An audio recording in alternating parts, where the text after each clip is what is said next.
8 menos 20 de la noche. Nos queda un ratito de historias algo humanas de ayer y de hoy, algo con R, pero no por eso menos importante. Le quiero dar la bienvenida al compañero Mauricio Castro, como siempre, a hacer su columna, que esta vez estamos con invitades, pero te voy a dar a vos el lujo, compañero. Bueno, vamos a presentar entonces a Natalia y a Ellen, porque vamos a hablar de múltiples historias. Una historia, por un lado, es la de Felicitas Guerrero, una de las mujeres más adineradas de Buenos Aires en una época, por no decir la más. Y quizás, no, después corríjanme, sino la persona más adinerada de Buenos Aires en su momento, okay, que ya es casi que la más rica del país, entonces. Sí. Su trágica, llena de tragedias esta historia, pero por otro lado una historia muy alegre, que es que quienes están aquí presentes también llevan una obra de teatro participativa, interactiva, que incluye escena, recorrido por un museo, y ese museo lo han formado además, porque mucho de esta historia de Felicitas Guerrero se sabe por investigación que han hecho en la creación de este museo. Me callo un poco y les saludo. ¿Qué tal, Ellen? ¿Qué tal, Natalia? ¿Qué tal? ¿Cómo están? Muchas gracias por la invitación. Bueno, primero, ¿les parece contamos un poco la historia de Felicitas Guerrero? Yo no la conocía, Emma, prácticamente. ¿Vos la conocías? No la conocía, solo por tus comentarios anteriores de haber ido a la obra. Que desde ya la vamos recomendando. Más de una persona de esta... Allá Fede afirma con un grandísimo corazón con sus manos, tipo Fideo de Di María. Y... Sí, la pasan bárbaro. Ya les vamos a spoilear algo de la historia, porque también la sorpresa es que Natalia hace de Felicitas, la encarna. Literalmente sos la aparición, porque está este mito, ¿no? De que ella se aparece. Sí, claro. Bueno, ¿cuándo es que aparece el mito? En realidad, las primeras versiones de apariciones son de 1930, que es cuando demuelen la casa donde fue asesinada. ¿No? Los que creen en fantasmas dicen que un espíritu habita el lugar donde murió trágicamente.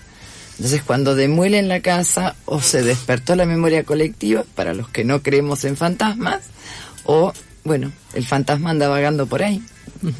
Ahí va. ¿Y sentís esa que posee tu cuerpo, Nati, cuando la personificás? Mirá, yo siento mucha afinidad con el personaje, con el espacio. Me es un lugar muy afín, muy familiar. Y le tengo mucho respeto a ella, a su historia. Y como si te dijera, como si fuera una amiga. Como algo así. Eso es lo que siento, digamos. Y después todo lo que pasa en cada uno de los encuentros, en cada vez que me pongo a jugar, que soy ella, me parece que tiene luminosidad, que tiene alegría, que digo... si ese espíritu anda por ahí debe estar contento de lo que estamos haciendo. Eso pienso siempre, porque está viva su historia, y todo ese espacio, todo ese barrio, todo eso que fue construido en su nombre. Digo, son maneras también de homenajear ese espíritu que bueno, para los que sí creemos en los espíritus, creo que debe estar muy contento. Y además el saber de una historia del país en torno a este personaje, ¿no? Histórico. Que podemos contar un poco primero algo de la historia de Felicitas y después nos metemos en el laburo que hicieron en la creación del museo, ¿no? Y que queda ahí en Barracas, donde era la casa, efectivamente.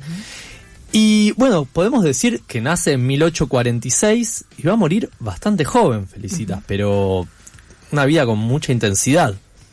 Primero que ahí había uno que le arrastraba el ala, como se dice, ¿no? Que cortejaba, que era Enrique Ocampo, que va a volver a aparecer.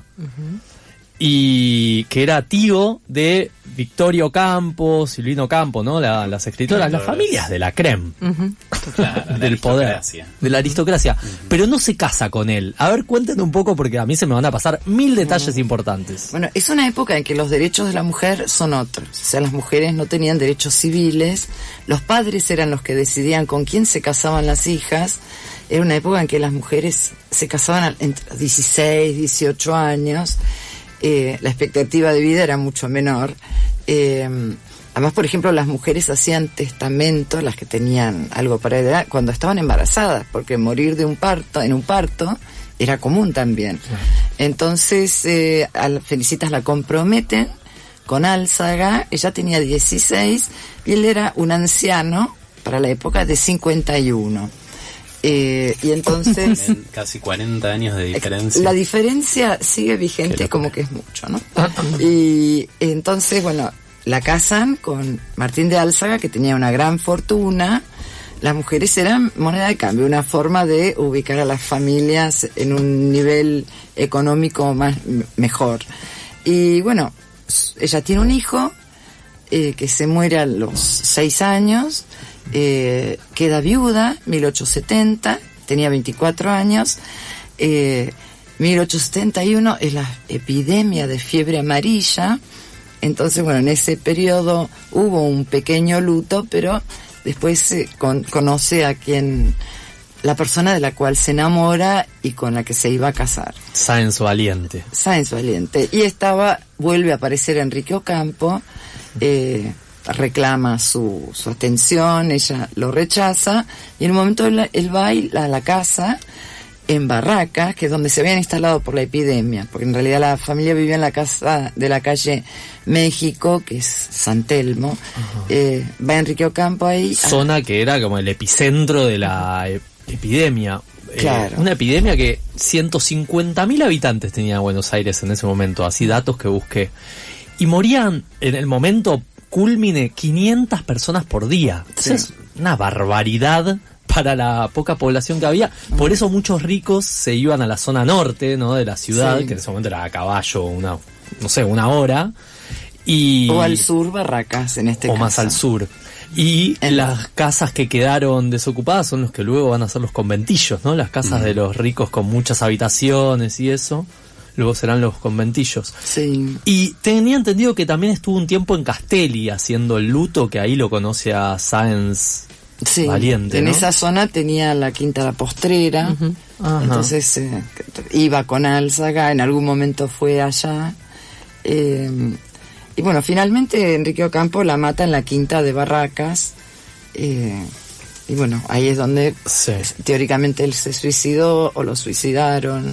Eso no quedó claro. Ahí con eso queríamos un poco profundizar, ¿no? Porque hablábamos fuera del aire que hay una versión que es, claro, la familia Guerrero, cuando muere Martín de Álzaga, estaba en una situación de deterioro económico, ¿no? Era una familia bien posicionada, pero Carlos Guerrero era el padre, ¿sí? Sí. Carlos Guerrero era amigo de Martín de Álzaga. Ya no quiero ni imaginarme esas conversaciones, ¿no? De, che, tengo una hija, ¿cómo la ves? ¿No?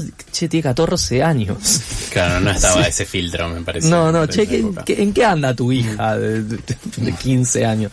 Bueno, ahí ese matrimonio arreglado, ¿no? Con uno de los tipos más ricos del país, campos por todos lados. Creo que de todas las propiedades registradas y campos que estaban con registro de propiedad, 1/3 le pertenecían a este tipo, ¿no? De Buenos Aires. Y bueno, cuando se casan, ellas sí quedan embarazados, que muere el niño. Él muere al poco tiempo, pero ella estaba embarazada cuando muere él, y al otro día lo pierde. Ya primera tragedísima grande. Y este Sáenz Valiente, o sea, ahí pasa toda esa riqueza, como por lo que contaban, que bueno, ella no tenían otros hijos, entonces pasa a ser la que hereda la fortuna. El hecho es que en ese momento la mujer no podía administrar riqueza por ley, ¿no? Pero en este caso, por haberla heredado, me decían sí, la podía administrar, pero no tenía el conocimiento práctico para hacerlo. Una riqueza de campos, ordeñe, exportación tal vez, ¿no? Eso lo administraba entonces la familia, que eran 10 hermanos, todos varones. No, había mujeres también. Había mujeres también. Pero la educación de las mujeres era piano, francés. Las preparaban para justamente el matrimonio. Claro. Y en cambio Sáenz Valiente era, no sé si un pelagato, pero no era no pertenecía a la familia portentosas, ¿no? De alta alcurnia. Eran familias que tenían situaciones bien, además estaban como ubicados en la sociedad. Él termina casándose con la hija mayor de Urquiza, Ajá. con Dolores Urquiza. O sea que tenían buenas relaciones. Sí. También otro dato machista es que de Álzaga sí tenía 4 hijos que estaban en Brasil, ¿no? Que estaban acá. Él había conocido a María Caminos en Brasil cuando él escapó de Rosas. Sí. Y entonces después la trajo acá. Y los hijos viven acá. Ellos reclamaron y bueno, se llegó a acuerdos. Ok. Hubo abogados de por medio. Sí. Y entonces la versión que queda como el relato de la familia, que en el momento queda como relato oficial, digamos, con el que cierra la causa la policía.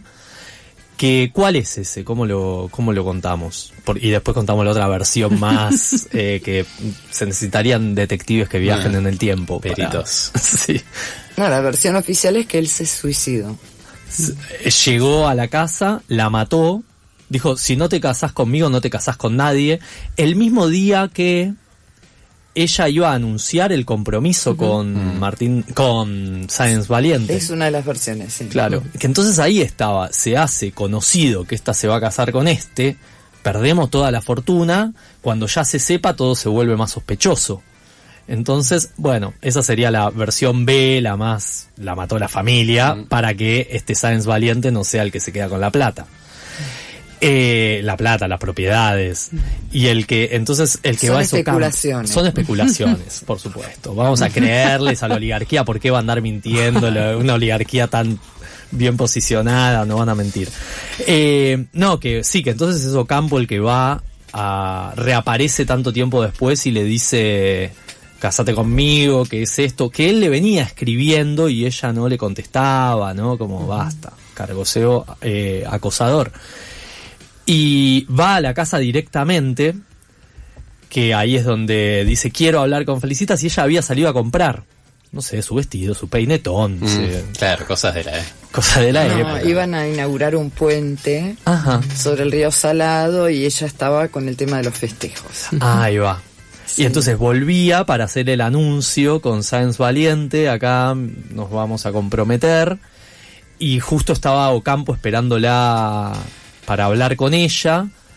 Ya estaría medio sacado, pero permiten que esté con ella solo en una habitación, y ahí es que saca un arma y bueno, le dispara a ella de espaldas, ¿no? Por la espalda. Ella escapándose huyendo de esa habitación, le dispara, y luego entran un primo y un hermano. Un primo y Samuel. Son versiones, son todas versiones. Todas versiones, me encanta que podemos construya su propia historia. Sí, porque son crónicas policiales, ¿viste? Claro. No hay más que eso. Bueno, no hay otros testimonios. En la investigación que hice yo sobre este tema, Clarín lo titula como el primer femicidio de la aristocracia nacional. Es un poco inchequeable, yo sospecho, también, creo que seguro había más. Me sumo a esta. Lo que estoy seguro es que el diario La Nación, que se había formado en 1870, ¿no? Mitre, ese día, cuando la matan a Felicitas, publicó una especie de adoctrinamiento a las mujeres. Bueno, esto tiene que servir de ejemplo para saber que no hay que andar seduciendo a un hombre y después diciéndole que no. O sea, fue culpa de Felicitas. Claro. Me recuerda a la ministra de Seguridad, Patricia Bullrich, ¿no? Con las declaraciones que dio hace poco. Otra familia. De hecho, es Pueyrredón Luro también, ¿no? Bullrich. Las tiene todos los apellidos. Línea puede cantar. Y después, bueno, tenemos esta reconstrucción histórica. Estamos ante personas que la conocen por todos lados, esta historia, porque la indagaron. Tengo entendido, Ellen, que vos fuiste al colegio de Felicitas, ¿puede ser? Sí, la vida nos llevó de vuelta acá. En realidad, bueno, es mi vida por otro lado, soy arquitecta. Y las otras personas también nos conocíamos, pero bueno, habíamos empezado a trabajar con la difusión del patrimonio histórico. Y entonces llegó el 2001 con todo su revoltijo y decidimos ir ahí, que lo conocíamos, sabíamos que había un lugar que podíamos armar como unas exhibiciones. Era un proyecto temporario. Después ya habíamos estado en fábricas viejas armando exhibiciones históricas. Y nos fuimos quedando porque nos empezaron a donar cosas, hicimos otras exhibiciones en otro lado, pero se empezó a formar el museo porque a la gente le gustó. porque en ese momento la idea, viste, estábamos todos muy perdidos, 2002, 2003, no fue 2001 nada más. No, claro. Entonces, bueno, venía la gente, nos donaba cosas, era reconstruir su historia en las industrias del barrio, la parte de los inmigrantes. Quiero decir que eso es hermoso, se ven hasta cajitas de fósforos, marquillas de cigarrillos, instrumentos industriales, cosas de viaje de inmigrantes en ese momento, y eso se lo iba dando el barrio. Claro. De hecho, el cierre de la fábrica de alpargatas cuentan ahí, ¿no? Sí, sí. O sea, toda la historia de Felicitas da nacimiento a estas construcciones, donaciones, pero en realidad el museo, bueno, es un museo histórico, y lo que hace Felicitas es traer la mirada de la época sobre bueno, lo que está pasando acá. Te doy un ejemplo que es lo que pasa ahora. En una parte del museo tenemos boletos de colectivo de papel, y los chicos de quinto año de secundaria nunca usaron. No. Entonces es como la historia, y hay una realimentación permanente de contar las historias, y la historia de Felicitas es ella que aparece con la mirada de época de lo que le pasó y lo que está pasando. Bueno, quiero contar que eso lo hace sumamente divertido Natalia, como decía. Se aprende un montón, y además se recorre un lugar que está en nuestra ciudad y no lo conocíamos hasta que vamos a este lugar que han recuperado, ¿no? Como son los túneles donde se les servía, luego durante mucho tiempo se les sirvió la comida a los obreros de la zona de ahí de Barracas. O sea, tiempo más adelante, una zona de fábricas y demás. Sí. Bueno, como para ir cerrando, ¿quieren recomendarla? ¿Dónde van? ¿Cómo consiguen? Esto queda además luego subido a las redes. Queda en el podcast de Historias Algo Humanas de Ayer y Hoy, así que quien lo escuche, ustedes sigan haciéndolo. Sí, por supuesto. La gente lo va a escuchar. Mira, hace tanto tiempo que estamos que, bueno... ¿Hace cuánto? 23 años 23 está el proyecto. Bueno, sí, claro, de 2001. Sí, de 2001. Independiente. Se mantiene con quien vaya al lugar y ¿a dónde? ¿Dónde compran la entrada? ¿Dónde reserva? ¿Dónde tienen que ir? Las reservas se hacen por mail en visitas guiadas @santafelicitasmuseo.org.com.ar. Bien, esto va a aparecer igual en los comentarios, sí, yo lo pongo luego. Y bueno, sino también por el Instagram, que es Museo Santa Felicitas, se encuentra enseguida. Y la programación es amplia, porque la verdad que en tanto tiempo que está sosteniéndose el proyecto, siempre llegan distintas propuestas artísticas, como coros, como jam de dibujo, microcine. Así que lo siguen en Instagram. Sí, porque claro, dentro del recorrido está también el espacio del Templo Escondido. Y bueno, por eso los invitamos a ver toda la programación. Bueno, ya saben, Museo del Templo Escondido. Si hay un nombre que atrapa, es ese. Y también saben, si se encuentran con una mujer con vestido blanco, medio con look del siglo XIX, o se apareció el espíritu de Felicitas, o es Nati que está actuando. Muchas gracias, los esperamos siempre. Gracias a ustedes. Ha pasado una nueva columna de Historias Algo Humanas de Ayer y de Hoy con el Museo Santa Felicitas, como bien dijeron, museosantafelicitas.org.ar o @Museo Santa Felicitas en Instagram para seguir toda la información acerca de este hermoso lugar en el barrio de Barracas, cerquita acá en la zona sur